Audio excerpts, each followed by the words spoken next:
Continuamos en esta noche, ¿verdad? Con este curso que ya todos conocemos con este nombre del Gran Final, la sesión número 3. Y lo que vamos a hacer ahora, en vez de...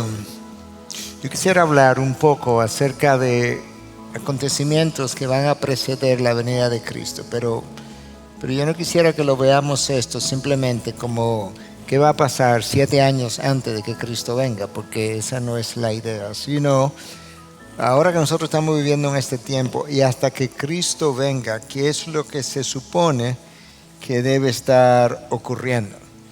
Entonces, dentro de eso, vamos a hablar de, estamos ahora en una época, pero todavía no estamos donde se supone que las cosas concluirán. Hay una serie de cosas que Cristo habló de que estarían ocurriendo en el interín para entrar eventualmente en el periodo de la tribulación. Pero para aquellos que lo saben o no lo saben, algunas posiciones escatológicas ni siquiera creen que va a haber una tribulación, sino que el próximo evento es la venida de Cristo. Y ahí están los amilenialistas. Nosotros no estamos ahí. Los postmilenialistas, bueno, los milenialistas piensan que estamos ya en el milenio y que el próximo evento es la venida de Cristo. Y eso lo vamos a hablar más en detalle posteriormente. Los postmilenialistas creen que el mundo se va a ir cristianizando cada vez más, y que va a llegar una época como una época de oro, donde el cristianismo habrá triunfado en la mayor parte del mundo y que entonces Cristo viene. Ahí quedan menos individuos ahora, pero los hay. Y luego hay dos posiciones premilenios. Una posición premilenial histórica que piensa que el rapto ocurre después de pasar por el periodo de la tribulación. Algunos consideran ese periodo de la tribulación de una cierta duración, pero no necesariamente los 7 años de que quizás habló el profeta Daniel. Y hay otra posición que es pretribulacional y premilenio, que implica eso, que el rapto es el próximo episodio a ocurrir, luego los 7 años de la tribulación de que habla Daniel y luego el milenio. Eso lo vamos a explicar en una clase por separado. Entonces, si nosotros pensamos que el rapto ocurre pretribulación, pero para no confundir las cosas, nos vamos a quedar con presentar la tribulación primero y luego colocamos la posición, ya sea pre-rapto, o rapto pre-tribulación, o rapto post-tribulación. Vamos a hablar del periodo de la tribulación, pero no del inicio, o sea, ¿cómo llegamos ahí? ¿Qué es lo que se supone que ocurra aún en este tiempo? Yo voy a comenzar diciendo que es más tarde de lo que tú piensas, no porque yo creo que Cristo viene en 50 años, o en 5, o en 1, porque no lo sé, sino porque ya han pasado 2000 años desde que Cristo vino y muchas cosas han ido aconteciendo. Y por consiguiente, por definición, 2 milenios después, estamos mucho más avanzados en el calendario profético de lo que estábamos hace 2000 años. 100 años antes de Cristo estábamos muy atrasados porque el Mesías ni siquiera había venido la primera vez. Bueno, después que él vino, han pasado ahora 2 milenios y seguimos avanzando. Y eso nos pone mucho más cerca de su segunda venida. Pero hay otras cosas también que han ido aconteciendo. Pero antes de llegar ahí, hablemos un poquito de dónde es que estamos realmente. Bueno, en Lucas 11:20 nosotros leemos que Cristo, hablándole a los discípulos en un momento dado, le dice que ya el reino de Dios ha llegado. Lo que implica que hay una inauguración del reino, pero no estamos en la consumación del reino. En otras palabras, Cristo no ha instaurado su reino aquí en la tierra. Y esa es la posición que en inglés llaman already, but not yet. Es como ahora, pero no todavía. O sea, el reino de Cristo está instaurado ahora, pero no todavía, en otras palabras, porque todavía no está consumado aquí en la tierra. Entonces, si está inaugurado, ¿dónde que está el trono de Cristo ahora mismo? Bueno, en cada corazón que ha creído. Desde ahí Él gobierna esa vida y la influencia que Él está teniendo. En Lucas 17:21, un poco más adelante, él dice algo parecido: el reino de los cielos está entre ustedes. Ahí claramente declaró que ya lo inauguró porque está entre ustedes. Hay un momento donde dice el reino de Dios se ha acercado, pero ahora hablando más específicamente, él dice no, ya el reino de Dios está entre ustedes, entre aquellos que van creyendo, y ahí donde nosotros estamos. Entonces, ¿qué se supone que ocurra en ese interín entre la primera venida y la segunda venida, entre el ahora y el no todavía, que es el final? Bueno, hablemos un poquito de eso. En Mateo 13 aparece una serie de parábolas. Ahí está la parábola del sembrador. Y la parábola del sembrador nos puede dar una idea también de qué se supone que vaya ocurriendo en el interín, y es que la palabra de Dios será predicada, irá cayendo en diferentes tipos de terrenos que representan diferentes tipos de corazones que le dan una cierta acogida a la palabra. Y usted conoce la parábola del sembrador, donde algunos reciben la palabra de Dios con mucho entusiasmo, pero luego vienen los afanes de la vida y bueno, y se desvían. Y otros entonces la reciben con gozo, pero luego vienen las persecuciones y se desvían. La palabra de Dios cayó entre pedregales, esa palabra ni siquiera creció. Y luego hubo una palabra que cayó en corazón fértil. Bueno, entre la ahora y el no todavía, eso va a seguir. De manera que no debiéramos sorprendernos cuando nosotros veamos a las personas responder de diferente manera en diferentes localidades del planeta a lo que sería la semilla de la palabra plantada. Pero hay una de esas parábolas en el capítulo 13 de Mateo. A Mateo le encantó, porque no lo está haciendo ahora, pero le encantó agrupar las enseñanzas de Jesús temáticamente. Y él tiene como 5 grupos de enseñanza con temas diferentes. Esta parte de su agrupación son parábolas. Mateo 13 tiene una serie de parábolas, una detrás de la otra. Y esta es una. Jesús les contó una parábola, comenzando en el versículo 24. El reino de los cielos puede compararse a un hombre que sembró una buena semilla en su campo. Pero mientras los hombres dormían, vino su enemigo y sembró cizaña en el trigo, o entre el trigo, y se fue. Cuando el trigo brotó y produjo grano, entonces apareció también la cizaña. Y los siervos del dueño fueron y le dijeron: Señor, ¿no sembró usted buena semilla en su campo? ¿Cómo pues tiene cizaña? Él les dijo: un enemigo ha hecho esto. Y los siervos le dijeron: ¿quiere usted que vayamos y lo recojamos?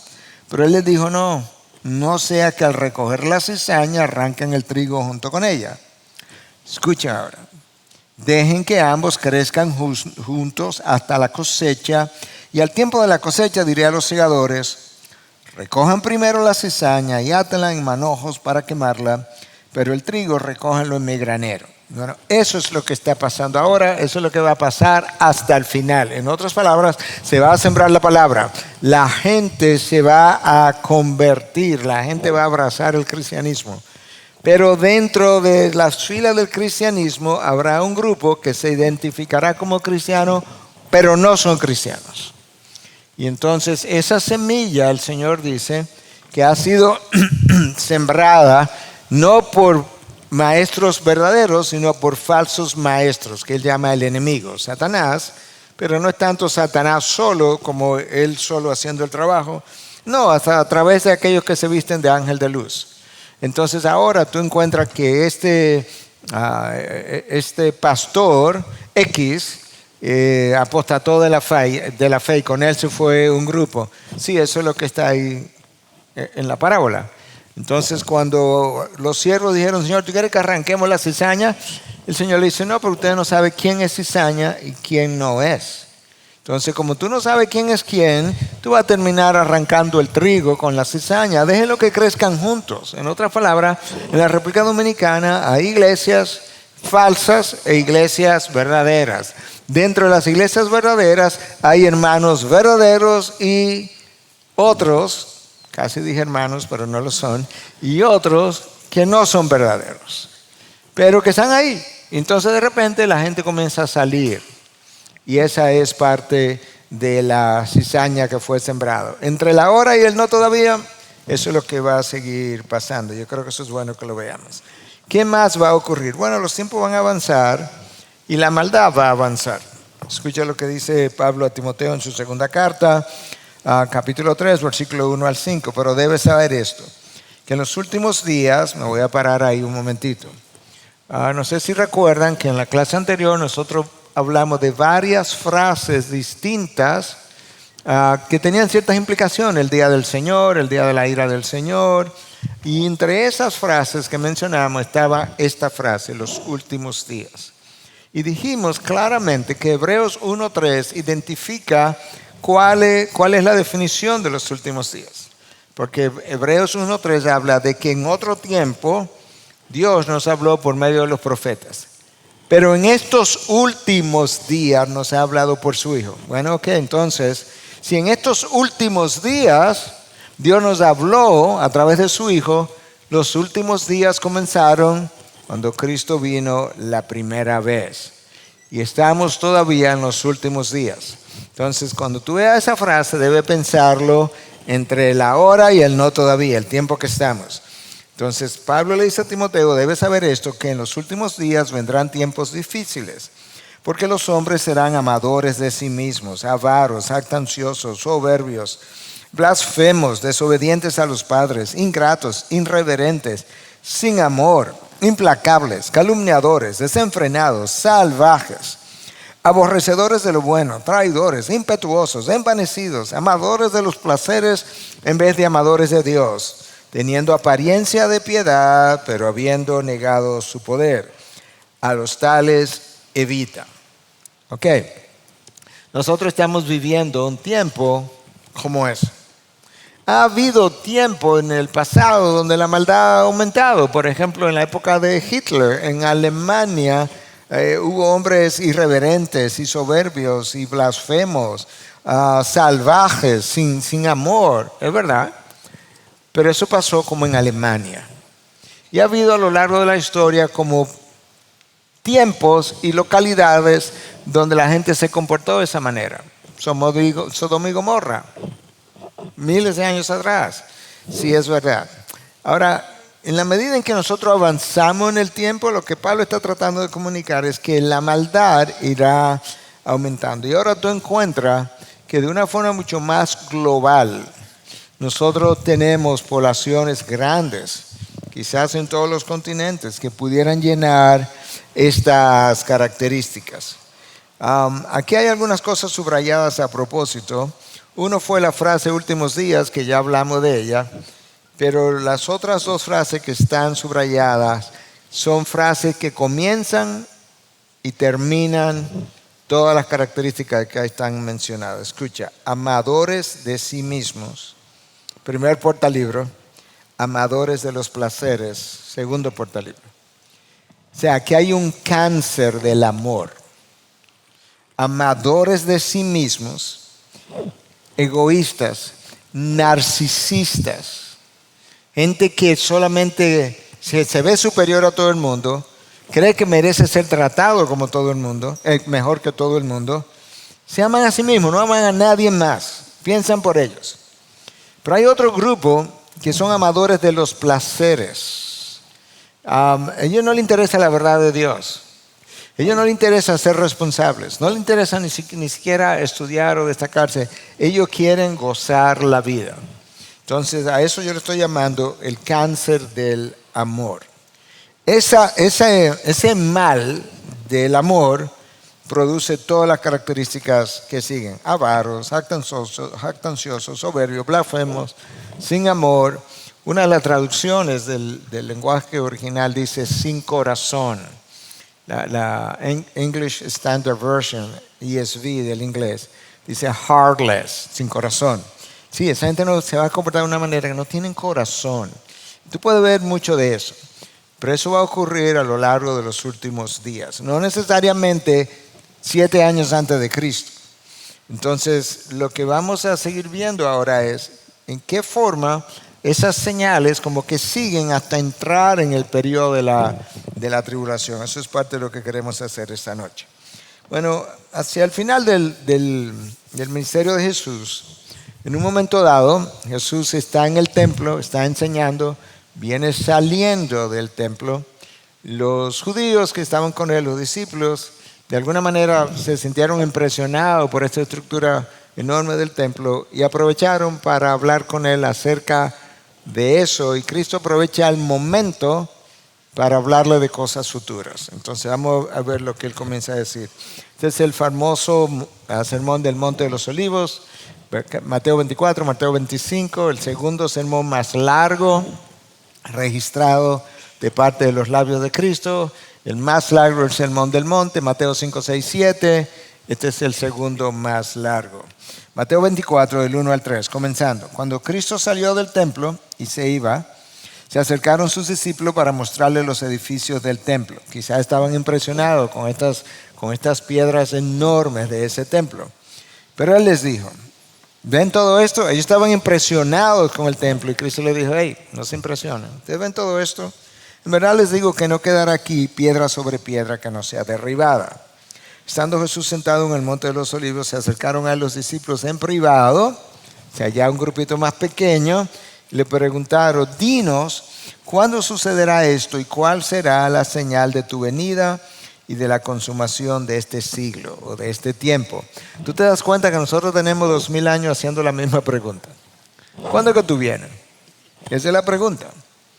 Y esa no fue la última vez que ellos hicieron esa pregunta. Esa es la gran pregunta. Cristo le dice, este templo se va a destruir por completo. Y vamos a hablar un poquito de eso ahora. Pero ellos querían saber cuándo es que tú vienes. Entonces, esta es la pregunta. Dinos cuándo sucederá esto y cuál será la señal de tu venida y la consumación de los tiempos o de este siglo. Bueno, cuando Cristo murió, resucitó y ya está a punto de ascender a los cielos, justo en el momento antes, los discípulos tuvieron la misma pregunta otra vez. De otra manera, pero era la misma pregunta. Hechos 1, 6, 7. Entonces los que estaban reunidos le preguntaron, Señor, ¿restaurarás en este tiempo el reino a Israel? O sea, ¿cuándo es que tú nos vas a poner en la cima política de las naciones? Jesús le contestó, no le corresponde a ustedes saber los tiempos ni las épocas que el Padre ha fijado con su propia autoridad. Okay. Entonces, hoy en día la gente está otra vez, no solamente haciendo la pregunta, pero fijando fechas de cuándo Él viene. Cristo ya le dijo a sus discípulos, a sus apóstoles, nada más y nada menos que sus apóstoles, es que eso no le toca a ustedes. Esa fijación de fecha no es para ustedes, ni es para nosotros tampoco. Pero vamos a ver qué más Él sigue diciendo. Entonces, estamos en Mateo 24, leímos del 1 al 3, seguimos ahora en el versículo 4. Jesús les respondió, tengan cuidado que nadie los engañe. Hay en varios pasajes de los evangelios y de la carta de Pablo un énfasis en que no nos dejemos engañar. Aquí está otra vez. Porque muchos vendrán en mi nombre diciendo yo soy el Cristo. Nosotros no estamos en la tribulación. Nosotros estamos entre el ahora y el no todavía. Muchos vendrán en mi nombre diciendo yo soy el Cristo y engañarán a muchos. Ustedes van a oír de guerras y rumores de guerras. Cuidado, no se alarmen. Porque es necesario que todo esto suceda, pero todavía no es el fin. No estamos allá todavía, estamos en el periodo de los últimos días. Porque se levantará nación contra nación y reino contra reino, y en diferentes lugares habrá hambres y terremotos. Eso ha ido ocurriendo por 2000 años, pero todo esto es solo el comienzo de dolores. O sea, Él no está diciendo, esto que va a ocurrir, guerra, rumores de guerra, terremotos. Nosotros no estamos ahí, pero quiero que sepan una cosa. Nada de lo que viene se parece a esto. Nada de lo que viene. Entonces los entregarán a tribulación y los matarán. Y serán odiados de todas las naciones por causa de mí, por causa de mi nombre. Todavía no está describiendo la tribulación, él está describiendo lo que va a ocurrir a lo largo de los siglos. Hoy en día, y no recuerdo cuál es el número de cristianos calculado, que mueren como mártires todos los días, literalmente, sobre todo en los países musulmanes. Entonces, el texto de Mateo 24 continúa. Muchos se apartarán de la fe. ¿Okay? Entonces, en la medida en que esas cosas ocurren, muchos se van a apartar de la fe. Muchos van a decir, bueno, esto no fue lo que yo compré. Nosotros sabemos de pastores últimamente que han abandonado la fe. No solamente que han abandonado la fe, han negado la fe, han decidido desconstruir la fe, como que el cristianismo no es lo que yo pensaba que era y ustedes tampoco deben comprarlo. Han sacado páginas en el internet para dedicarse a deconstruir la fe cristiana. Muchos se apartarán de la fe. Es como En el interín entre la hora y el no todavía, no se sorprendan cuando vean eso. Y se traicionarán unos a otros, y unos a otros se odiarán. Se levantarán muchos falsos profetas, y a muchos engañarán. Hay otra vez el énfasis, tengan cuidado, no se dejen engañar. Y debido al aumento de la iniquidad, ahí está, verá lo que hablábamos, el amor de muchos se enfriará, pero el que persevera hasta el fin será salvo. Entonces, todo eso va a ocurrir, va a continuar, va a ocurrir. Y ahora en el próximo versículo, Cristo nos da la señal más pesada, más clara de cuando Él viene. Escúchalo. Y este evangelio del reino, en otros lugares se llama el evangelio de Dios, el evangelio de Cristo, el evangelio de la gracia, el evangelio de la paz, es el mismo evangelio. Este evangelio del reino se predicará en todo el mundo como testimonio en todas las naciones, y entonces vendrá el fin. Más claro de ahí no lo pueden poner. Ahora, yo no sé cuándo eso va a ocurrir. Yo no sé cuándo Cristo considera que el evangelio, o considerará que ya se predicó a todo el mundo. Pero ahí no estamos. Ahora, para darle una idea de cómo las cosas pueden acelerarse sin estar fijando fechas ni mucho menos. Hace, no recuerdo ahora, 2, 3, 4 años, yo estuve en una reunión del Gospel Coalition en el Museo de la Biblia en Washington. Y nos dieron un tour por una parte del museo. Y hay un área donde tú entras que es como circular y tienen un número de Biblias en un color, creo que es azul, y te dice, mira, todas esas Biblias representan, son cosas que representan Biblia, no son Biblias reales, pero representan Biblia. Todos los idiomas donde ya la Biblia está traducida, o alguna porción de la Biblia. Y todas estas otras, una sección mucho más grande, representan idiomas y dialectos donde no hay ni siquiera un verso traducido de la Biblia. ¿Okay? Entonces, ellos decían, los que están trabajando en traducción y con la nueva tecnología, y sobre todo ahora con la introducción de inteligencia artificial, calculan que tecnológicamente, esto no quiere decir que va a pasar, esto es un cálculo tecnológico, que pudiera ser posible que se pueda traducir, la Biblia a todos esos idiomas que faltan, miles, y dialectos en 11 años. Wow. Yo no estoy diciendo que en 11 años ya esto se va a completar. Lo que estoy diciendo es que el mismo proceso tecnológico, a la velocidad que la tecnología se ha desarrollado, nos está diciendo que cosas que antes se veían como que faltaba una inmensidad de tiempo, quizá no falta tanto tiempo. Porque igualmente nosotros sabemos, un solo ejemplo, sin que represente ninguna mención de orgullo, ni mucho menos, pero en una ocasión alguien me escribió y quería sacar un artículo acerca de mi persona, mi ministerio, bla, bla, bla, y en Coalición, que lo sacaron. Y entonces yo me enteré de tu nombre otra vez, o supe más de tu nombre, ya dije que te iba a llamar para la entrevista, porque yo estaba en la selva del Amazonas y alguien me preguntó que si yo conocía a Miguel Núñez. Y entonces yo le dije que sí, que te conocía, no en persona, porque nunca habíamos hablado, pero de referencia. Y esa persona sacó un celular y me enseñó un programa de los tuyos. En la selva del Amazonas. Entonces la tecnología está haciendo que esto que Cristo mencionó, de que el evangelio se predicará a todo el mundo, entonces vendrá el fin, ocurra mucho más rápido. Ahora, habiendo dicho eso, todavía hay gente que dice, bueno, pero que imagínate, para que llegue no sé dónde. Bueno, la tecnología está haciendo cosas que nunca hubiésemos pensado. Pero oye lo que dice Apocalipsis 14:6. En caso de que Dios entienda que esto es como Él va a completar ese trabajo en algún momento. Después vi volar en medio del cielo a otro ángel que tenía un evangelio eterno para anunciarlo a los que moran en la tierra y a toda nación, tribu, lengua y pueblo. Wow. En un momento dado de la historia redentora, no sabemos cuándo, quizá en las regiones donde falte llegar el evangelio, Dios nos está diciendo que va a haber un ángel que va a acabar de predicar el evangelio a todo pueblo, tribu, lengua, nación. Impresionante. Entonces, quizás es más tarde de lo que pensamos.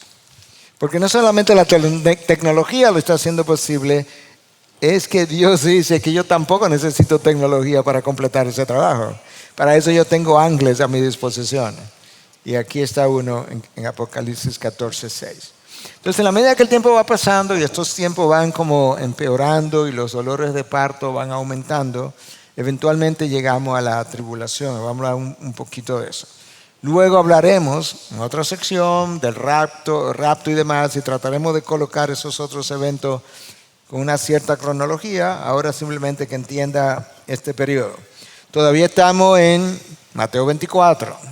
Todavía Cristo está hablando de qué es lo que va a estar aconteciendo hasta llegar al final. Entonces, en el versículo 15 en adelante, Cristo dice: por tanto, cuando ustedes vean la abominación de la desolación, cuando vean algo futuro, de que se habló por medio del profeta Daniel, colocada en el lugar santo, y el que lea que entienda. Entonces los que estén en Judea huyan a los montes. El que esté en la azotea no vaya a sacar las cosas de su casa, y el que esté en el campo no vuelva atrás a tomar su capa. Pero hay de las que están en cinta y de las que estén criando en aquellos días. Ok, entonces si yo veo esa palabra, la abominación desoladora de que habló el profeta Daniel, yo tengo que ir a Daniel y tratar de encontrar en Daniel esa frase, a ver si estaba ahí. Debe estar, porque para algo Cristo dijo que cuando veamos de lo que Daniel profetizó, que sepamos entonces que otras cosas vienen de camino. Entonces déjame leerlo para luego explicarlo. Entonces nos vamos a Daniel.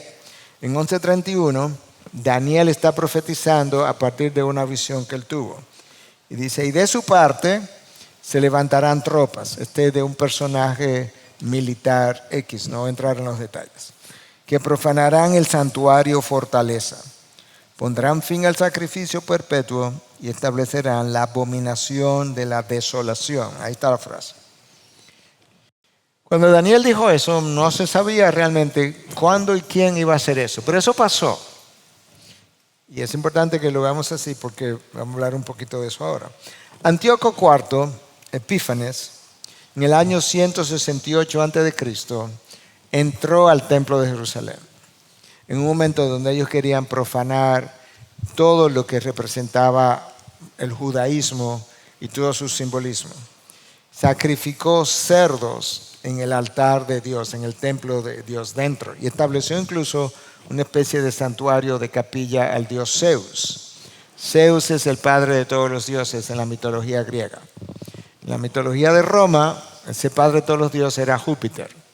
Uno le llamaban Júpiter, otro le llamaban Zeus. Entonces eso ocurrió. De eso que habló Daniel, eso era una profecía que ocurrió tiempo después. Y que el libro de Primera de Macabeos, capítulo 1, del versículo 41 al 61, nos habla de eso. El libro de Macabeos, la Biblia católica tiene ese libro. Nosotros no lo consideramos inspirado, pero lo consideramos como un libro de historia que aporta conocimiento.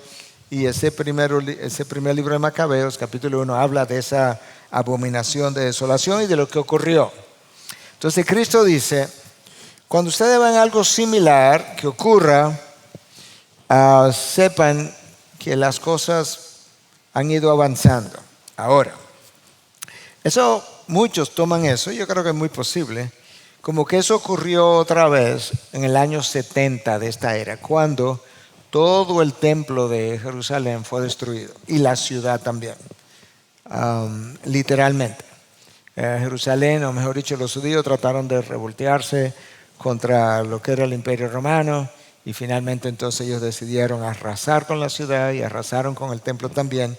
Y algunos entienden que ese fue el cumplimiento de las palabras de Jesús cuando Él dijo: ustedes ven esta piedra, no quedará piedra sobre piedra, porque todo va a ser destruido, y que eso representó esa abominación desoladora. Es verdad que probablemente eso fue, pero recuerden que nosotros hablamos que habían profecías de doble cumplimiento, que se cumplen parcialmente en un momento y queda todavía otra ocasión por cumplirse. Ahora pueden ver la razón por la que yo tomé el tiempo de poder definir algunas cosas, y entre esas fue definir e ilustrar lo que era una profecía de doble cumplimiento. Entonces ahora, déjame yo seguir e irme al Nuevo Testamento y ver la contribución de Pablo con relación a una posible abominación desoladora en el futuro que está todavía por verse. Pablo le escribe a los tesalonicenses en su segunda carta, capítulo 2, versículos 3 y 4. Que nadie los engañe. Ahí está otra vez el énfasis. O sea, ustedes no se pueden dejar engañar, pero para no dejarme engañar yo tengo que estudiar las escrituras y tengo que estudiar las profecías hacia el futuro, porque de lo contrario me engañan. Que nadie los engañe de ninguna manera, porque no vendrá, él está hablando del anticristo aquí, no vendrá sin que primero venga la apostasía. Ok, entonces nota que muchos se apartarían de la fe, fue lo que se dijo anteriormente, pero ahora Pablo habla de la apostasía. Ya no está hablando en términos generales, algo que va a pasar a lo largo de los siglos. No. Un movimiento masivo de apostasía. Y se ha revelado el hombre de pecado. Ahí está el anticristo, el hijo de perdición, que es el título que le dieron a Judas cuando Cristo dice que de aquello que tú me diste no se perdió ninguno, excepto el hijo de perdición, alguien que representaba a Satanás.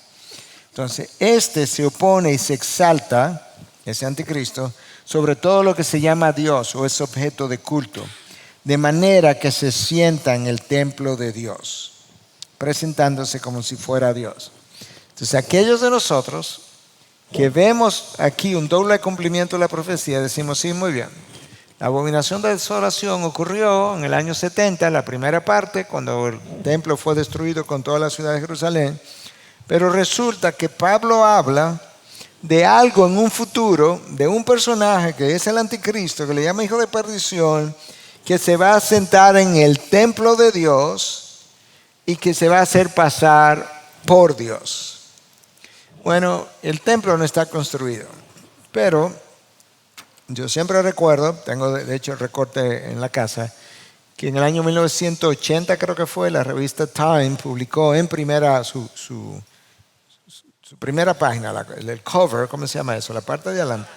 La portada, gracias, ya se me olvidó. La portada hablaba de que en ese momento ya Israel había tenido una colección de cosas y de objetos musicales para eventualmente, y estaba entrenando rabinos para eventualmente predicar en un templo futuro. La piedra angular, que es la piedra que determina dónde van a ir el resto de las piedras, está en un lugar en particular, no está escondido, pero está en un lugar particular. Se piensa que esa es la piedra que ellos piensan usar como la piedra angular. Y en esa ocasión ya tenían un número de rabinos, yo no me recuerdo si eran como 200 rabinos, y que había una comisión que había ido a Europa a buscar los cabritos o los ciervos, ¿cómo se llaman? Los carneros. Es un tipo de carnero rojizo, Red Heifner, creo que le llaman a ese tipo de carnero, que habían ido a Europa a buscarlo para comenzar a reproducirlo, porque eso era lo que se iba a sacrificar en el templo. Entonces, algunos de nosotros creemos que ese templo en algún momento se volverá a edificar. Antes o durante el periodo de la tribulación, eso creemos. Y que ese anticristo hará entrada a ese templo de Dios. Vamos a seguir avanzando. Estamos en Mateo todavía, Mateo 24, versículos 21 y 22. Ahora hay un aumento de la tribulación, porque habrá entonces una gran tribulación. Porque hace un momento se habló de tribulación. Ahora se habla de una gran tribulación, tal como no ha acontecido desde el principio del mundo hasta ahora, ni acontecerá jamás. O sea, esta es, en buen dominicano, la madre de la tribulación. Ni antes ni jamás habrá algo similar. Y si aquellos días no fueran acortados, nadie se salvaría. Pero por causa de los escogidos, aquellos días serán acortados. O sea, Dios tiene a sus escogidos, tiene a sus elegidos. Las cosas se van a poner bien difíciles. Dios, en su amor por los escogidos, en un momento dado va a hacer, ¿verdad?, que este periodo no se prolongue. Pero ya ahí estamos en la gran tribulación, porque no ha habido nada antes como esto, ni habrá nada similar después. Seguimos todavía en el famoso discurso del Monte de los Olivos, versículos 23 y 24. Entonces, si alguien les dice, miren, aquí está el Cristo, o allí está, no lo crean. El engaño, tú ves por todas partes. Porque se levantarán falsos cristos y falsos profetas, y mostrarán grandes señales y prodigios, para así engañar, de ser posible, aún a los elegidos. Tú puedes ver que lo que pasó en Egipto, cuando los magos de Egipto duplicaron algunos de los milagros de Moisés, eso va a pasar otra vez. Mostrarán grandes señales y prodigios. Ni siquiera dice muchas señales y prodigios. No, es que son cosas grandes, como que tú dices, pero esto tiene que ser de Dios. Para así engañar a todo el mundo, de ser posible, aún a los escogidos. En otras palabras, si Dios no interviene, los escogidos terminan engañados por igual, creyendo que Dios estaba obrando. Y muchas de esas cosas que hemos visto en los últimos años, muchos aparentes milagros, no son más que presagios de estas señales y prodigios que una sección entera del mundo cristiano ha adoptado como buenas y válidas, cuando en realidad son cosas del enemigo.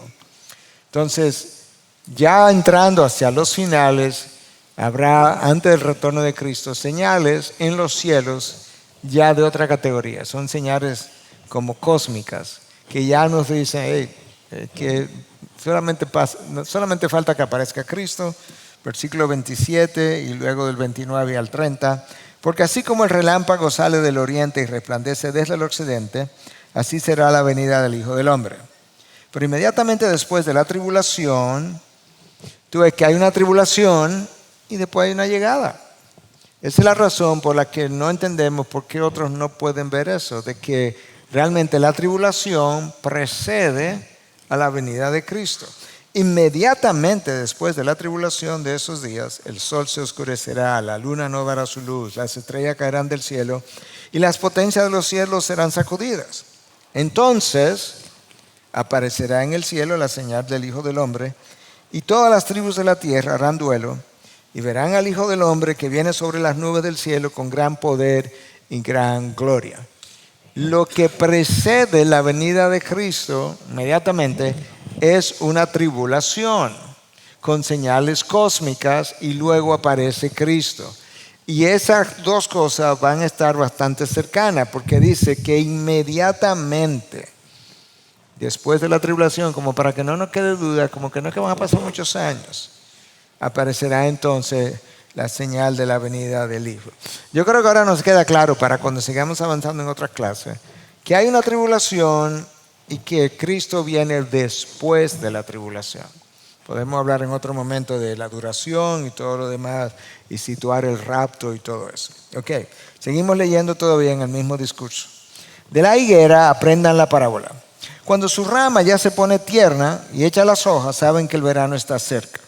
Así también ustedes, cuando vean todas estas cosas, sepan que Él está cerca, a las puertas. En verdad les digo que no pasará esta generación, la pregunta tengo que hacerme, ¿cuál generación? Hasta que todo esto suceda. El cielo y la tierra pasarán, pero mis palabras no pasarán. Ok, antes de entrar en lo de la generación, escucha lo que Cristo dice, que no nos corresponde a nosotros saber la fecha. Ya Él le dijo eso a los apóstoles. Se lo dijo una vez, o Él se lo dijo una segunda vez, y nosotros no debiéramos estar buscando fecha. Pero Él sí me dejó dicho que aunque tú no sabes la fecha, tú debieras tener una idea. ¿Y cómo Él lo dijo? Bueno, de la misma forma que ustedes saben que si la higuera echa ramas, cuando tú ves la higuera echando ramas, tú dices, bueno, el verano está por ahí, ya el verano viene de camino. En otras palabras, no hay fecha, pero hay señales. Cuando tú ves estas señales, tú debes saber, por el Hijo del Hombre viene por ahí. Porque las señales de las cuales estamos hablando, estas señales preceden su venida. Entonces Él dice, en verdad yo les digo que no pasará esta generación hasta que todo esto suceda. Okay. Muchos piensan que todo esto que yo estoy hablando ocurrió en el año 70. de que todo esto que Cristo describe en Mateo 24 ocurrió en el año 70, lo cual no puede ser, de acuerdo a mi interpretación, aquello que estamos en ese grupo. ¿Por qué? Bueno, número uno, porque si ocurrió en el año 70, eso implica que la gran tribulación fue ese periodo por el cual atravesó Israel cuando destruyeron la ciudad y el templo. Vamos a suponer que eso fuera. Sí, pero el problema es que dice que después de esa tribulación, inmediatamente después viene Cristo y han pasado 2000 años y no ha llegado. ¿Me van siguiendo? No. Sí, ok.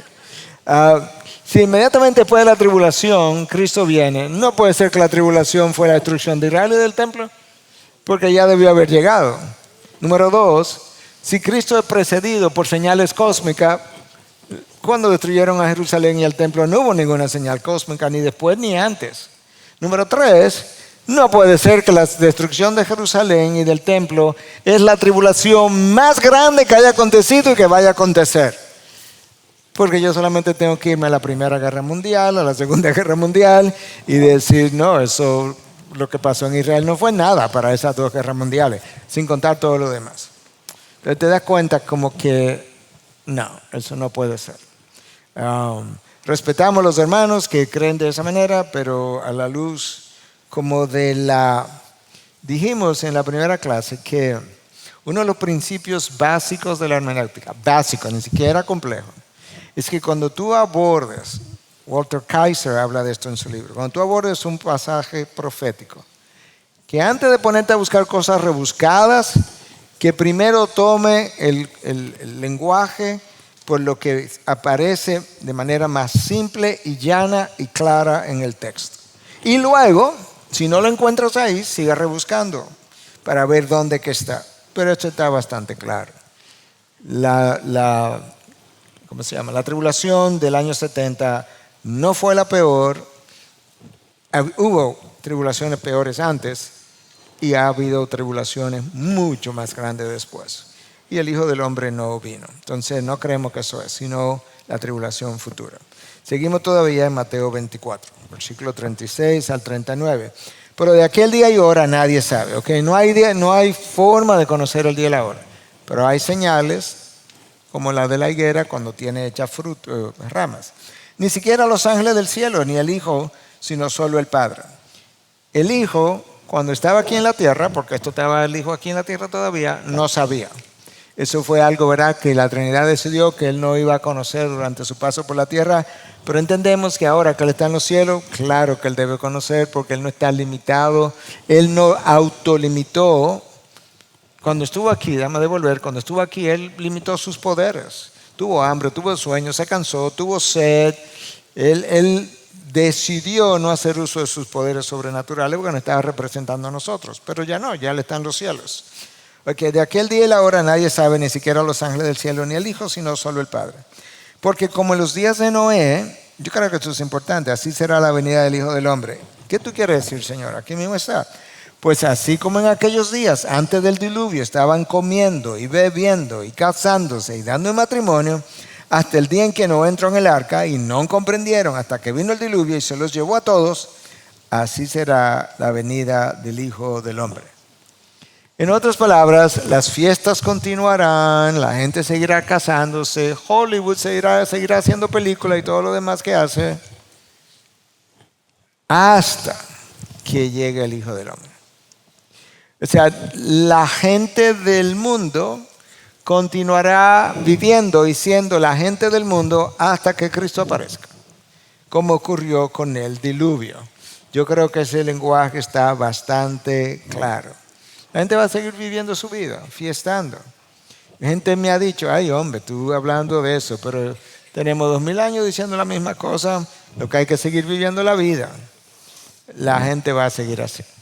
No debe sorprendernos, está anunciado, no va a cambiar, no hay otra forma de ser. Entonces, el apóstol Pablo, esto fue Cristo, Mateo 24. El apóstol Pablo viene después y tiene su propia contribución a qué va a pasar antes del tiempo que corre ahora. Algunas de las cosas que Cristo dijo. Yo hice alusión a este texto, pero lo vamos a ver otra vez. Segunda de Tesalonicenses 2, del 1 al 3. Pero con respecto a la venida de nuestro Señor Jesucristo, oye, más claro no me lo puede hacer. O sea, Pablo dice, de esto que voy a hablar, de la venida del Señor Jesucristo. Me situó el contexto en una frase. Y a nuestra reunión con Él, lo entendemos como el rapto, o si lo queremos ver de otra manera, cuando Él llega a la tierra, no importa, nuestra reunión con Él. Les rogamos, hermanos, que no sean sacudidos fácilmente. Otra vez, la advertencia de que no seamos engañados. ¿Tú ves lo repetitivo de esto? Que no seamos sacudidos fácilmente en su modo de pensar. Ni se alarmen, ni por espíritu, ni por palabra, ni por carta, como si fuera de nosotros. En otras palabras, si le llega una carta, que Pablo escribe esta carta y dijo que ya pasó, que ya llegó, no lo crean. Que alguien dijo que Pablo tuvo una palabra de sabiduría y nos mandó a decir, no lo crean, no es verdad. Como que el día del Señor ya ha llegado. O sea, había gente que estaba diciendo que el día del Señor había llegado y que Pablo lo mandó a decir, que Pablo tuvo una revelación, que Pablo mandó una carta. No lo crean. Que nadie los engañe. Ahí está otra vez la advertencia. En ninguna manera. Porque no vendrá sin que primero, ahora sí se puso bueno. Sin que primero, ya lo leímos eso, venga la apostasía y sea revelado el hombre de pecado, el hijo de perdición. O sea, antes que Cristo venga, yo necesito ver la apostasía. No la gente apostatando, no, la apostasía. Un movimiento grande. Recientemente, para darte una idea de cómo las cosas pueden estar ocurriendo, quizás. Recientemente la denominación episcopal se dividió una parte liberal de una parte más conservadora. Y se fueron ahí de un solo golpe, en un solo día, miles de iglesias. Se separaron, se apostataron de la fe. Eso no es una cuanta iglesias, eso es algo grande. ¿Quién sabe si eso continúa ocurriendo de la misma manera? Seguimos en 2 Tesalonicenses 2, del 4 al 8. Ese anticristo, ese hijo de perdición, se opone y se exalta sobre todo lo que se llama Dios, objeto de culto, de manera que se sienta en el templo de Dios, hablamos de eso, presentándose como si fuera Dios. Y ahí yo puse una nota para ver a Daniel 11:31, que ya lo vimos, y una alusión al año 168 a.C., que fue esa abominación desoladora. Pero resulta que Pablo me está diciendo, es que hay otra ocasión cuando eso va a ocurrir. ¿No se acuerdan de que cuando yo estaba todavía con ustedes les decía esto? Ustedes saben lo que lo detiene por ahora para que sea revelado a su debido tiempo. O sea, el hijo de perdición, hay algo que lo detiene hasta que sea revelado a su debido tiempo. Porque el misterio de la iniquidad ya está en acción. Siempre ha estado el enemigo. Solo que aquel que por ahora lo detiene, eso es como una persona, aquel que por ahora lo detiene, lo hará hasta que él mismo sea quitado de en medio. Voy a hablar de eso un momento. Entonces será revelado ese impío, a quien el Señor matará con el espíritu de su boca y destruirá con el resplandor de su venida. Ya estamos cerrando el calendario prácticamente en las palabras de Pablo. Entonces Pablo dice, el hijo de perdición no va a venir hasta que ocurra la apostasía, o mejor dicho, Cristo no viene hasta que ocurra la apostasía y aparezca el hijo de perdición. El hijo de perdición no ha llegado por una sola razón, o no ha sido revelado. Esa razón es que aquel que lo detiene está ahí. Cuando aquel que lo detenga sea quitado de en medio, dice el texto de Pablo, entonces él será revelado. La pregunta es, ¿quién es ese que ahora lo detiene? Y ahora yo le voy a decir en un momento algunas de las ideas. Pero vamos a seguir leyendo 2 Tesalonicenses 2, de 9 al 12. La venida del impío, es el anticristo, será conforme a la actividad de Satanás, con todo poder y señales y prodigios mentirosos. Ahí está el engaño. Ahora tú entiendes por qué toda la advertencia. No se dejen engañar, tengan cuidado, que nadie los engañe de ninguna manera. Es que así es que él va a venir. Con todo poder y señales y prodigios mentirosos. Son prodigios, son señales, pero no son de Dios. Y con todo engaño de iniquidad para los que se pierden, porque no recibieron el amor de la verdad para ser salvos. Ahora escucha esto, porque esto que sigue es intimidante en gran manera. Por esto Dios les enviará un poder engañoso. ¿Quién es que lo envía? Dios. Para que crean en la mentira, a fin de que sean juzgados todos los que no creyeron en la verdad, sino que se complacieron en la iniquidad. Parte del juicio de Dios al final es justamente que Dios va a permitir que este poder engañoso de Satanás venga y haga señales y prodigios mentirosos para engañar precisamente a aquellos que no amaron la verdad. Y ese será su juicio.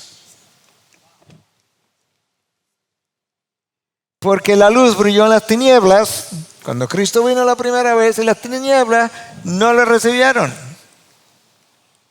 Les envió un poder engañoso, Dios, para que crean en la mentira. Eso es lo que ellos quieren, pues déjalo. Wow. A fin de que sean juzgados todos los que no creyeron en la verdad, sino que se complacieron en la iniquidad. En el Antiguo Testamento, se me fue su nombre ahora, pero ocurrió algo similar. Porque uno de los reyes de Israel, que no le gustaba que le dijeran la verdad, siempre estaba buscando un falso profeta que le dijera lo que él quería oír. Y el profeta vino y le dijo lo que él quería oír. Y él lo creyó y se fue a la batalla. Y el pueblo y él sufrió grandes daños y pérdidas, porque creyó la mentira del profeta. Un prodigio mentiroso, un falso profeta, porque no amaron la verdad. Entonces, ahí ya estamos en el tiempo final. La venida del impío vendrá, o sea, él va a aparecer con toda señal y prodigio mentiroso. Entonces, 2 Tesalonicenses 2, del 1 al 12, básicamente me resume estas cosas. Habrá una apostasía, la apostasía. Habrá la aparición del hombre de pecado, o el hijo de perdición, el anticristo. El anticristo aparece cuando aquel se ha quitado de medio. Entonces ahora, eso que dice ahí, ¿a quién pudiera ser? Bueno, algunos han pensado, me suena como con cierta lógica, que quizás es el Espíritu de Dios que vino en Pentecostés, que ese mismo Espíritu de Dios de esa forma es quitado de en medio, por así decirlo. El Espíritu de Dios que vino a Pentecostés, Cristo dijo que vendría a convencer al mundo de pecado, de justicia y de juicio. Si Él terminó yo no estoy diciendo que va a ser exactamente así porque no está tan claro todavía, pero a mí me hace sentido. Si Él venía a convencer al mundo de pecado, de justicia y de juicio, y ya el mundo, Dios lo condenó hasta el punto que le va a mandar un prodigio mentiroso para que crean la mentira porque no amaron la verdad, pues entonces Él no tiene nada que hacer aquí ya terminamos. Quizás eso es. Porque el Espíritu de Dios es parte de ese freno que restringe la maldad. Algunos han pensado eso. Algunos han pensado, pero me suena como muy humano eso, una coalición de naciones. Una coalición de naciones no puede contener al anticristo, por Dios. O sea, estamos hablando de un hombre que, aunque es un ser humano, el anticristo, está empoderado por Satanás. Entonces yo no creo que eso sería. Otros han pensado que es la iglesia. Si la iglesia es raptada y el periodo de la tribulación comienza después, pues quizás la iglesia será parte de ese freno, porque la iglesia es la sal de la tierra, la luz del mundo. Bueno, y algunos piensan que el Espíritu Santo mora en nosotros. Si nosotros somos raptados, pues el Espíritu Santo se fue con nosotros, por así decirlo, y que el poder de contención de Satanás ya desapareció. Por lo menos luce como racional la idea, aunque yo no quiero ser dogmático y decir que eso es. Pero a mí me parece que tiene sentido que el Espíritu Santo, ya sea con la iglesia o sin la iglesia, que el Espíritu Santo cuando es retirado, porque Él vino una vez en Pentecostés, y cuando sea retirado es lo que le abre paso a que el hijo de perdición se presente.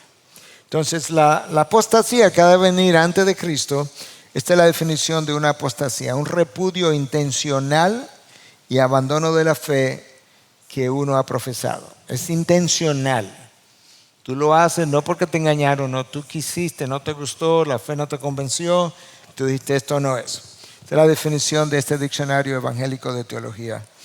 1 Timoteo 4:1 dice algo de esa apostasía.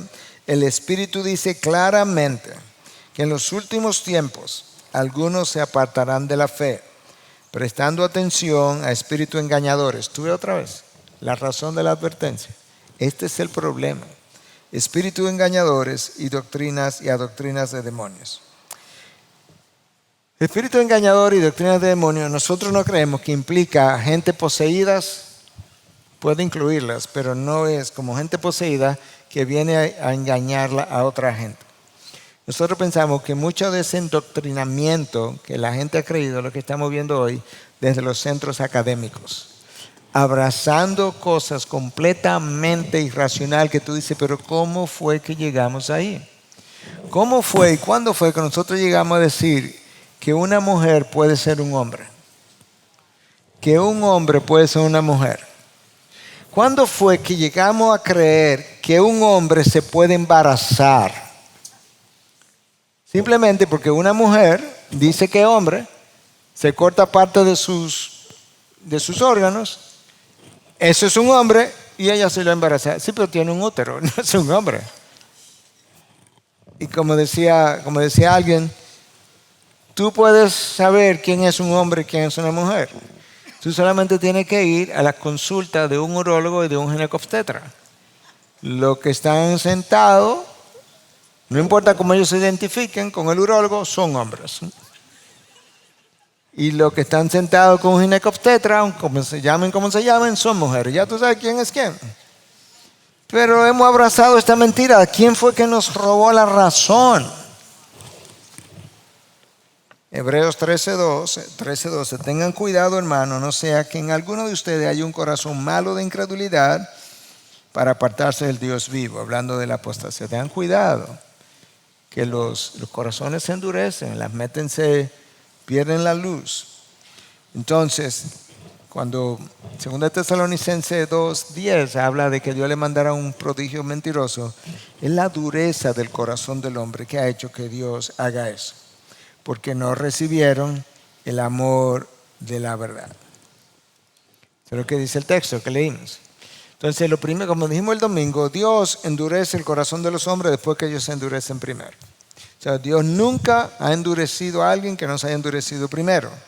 Entonces, primero el hombre abandona a Dios y luego Dios abandona al hombre. Adán y Eva, primero ellos abandonaron a Dios y Dios los abandonó. Es como que Dios y Adán y Eva estaban así, cara a cara. Adán le da la espalda a Dios y entonces Dios le da la espalda a Adán y Eva. Y ahora tuvo que venir Cristo a reconciliar esas dos personas, por así decirlo, de esa manera. Okay. Nota esto otra vez que ya yo mencioné, porque el misterio de la iniquidad ya está en acción, solo que aquel que por ahora lo detiene. Ese aquel me habla como que es una persona. No me dice que una coalición de naciones, como algunos han pensado. No me suena como la iglesia, porque la iglesia no es un aquel. Me suena como una persona. Entonces como que no me imagino a quién puede ser. Cristo no es, porque está en los cielos. Y lo único que yo puedo pensar que ese aquel es la persona del Espíritu, que cumplió su misión. Cuando Cristo cumplió su misión, Él se fue. Cuando el Espíritu comenzó su misión, Él vino en Pentecostés. Si el Espíritu vino a convencer al mundo de pecado, de justicia y de juicio, y ya el juicio está decretado y la suerte está echada, yo termino, yo me voy. Para mí eso es como lo que más sentido tiene. ¿Cuál es el rol del Espíritu en el mundo? ¿Por qué yo estoy diciendo eso de que ya el Espíritu quizás terminó y por eso fue retirado? Bueno, miren, Génesis 6:3, antes del diluvio, tú lees esta frase. Entonces el Señor dijo, mi espíritu no luchará para siempre con el hombre. Mi espíritu. Es como que el espíritu es el que convence al hombre. Es el que convence al mundo de justicia, de pecado y de juicio. Terminamos. El Señor dijo, ya yo no voy a seguir contendiendo. Llegó el diluvio. Quizás eso es lo que va a pasar al final, que el Señor va a decir, yo no voy a seguir contendiendo con la raza humana. Me voy, me llevo el espíritu y ahí viene la debacle, como decíamos nosotros, o el final. Juan 16, del 8 al 11, dice, y cuando Él, refiriéndose al Espíritu, venga, Pentecostés, convencerá al mundo de pecado, de justicia y de juicio.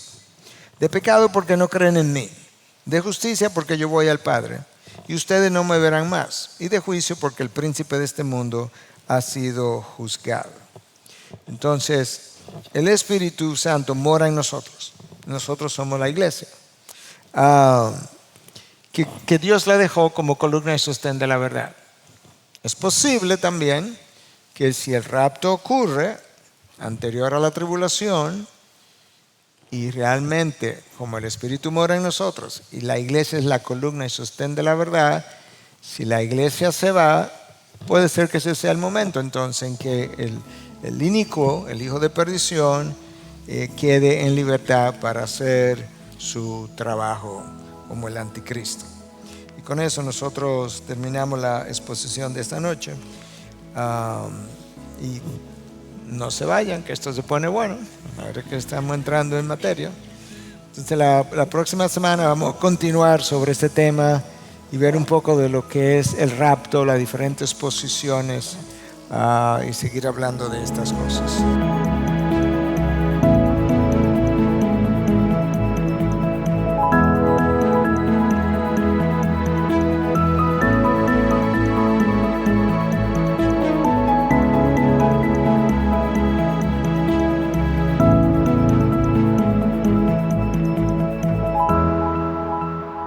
Gracias por acceder a este recurso. Espero que haya sido de gran bendición para tu vida.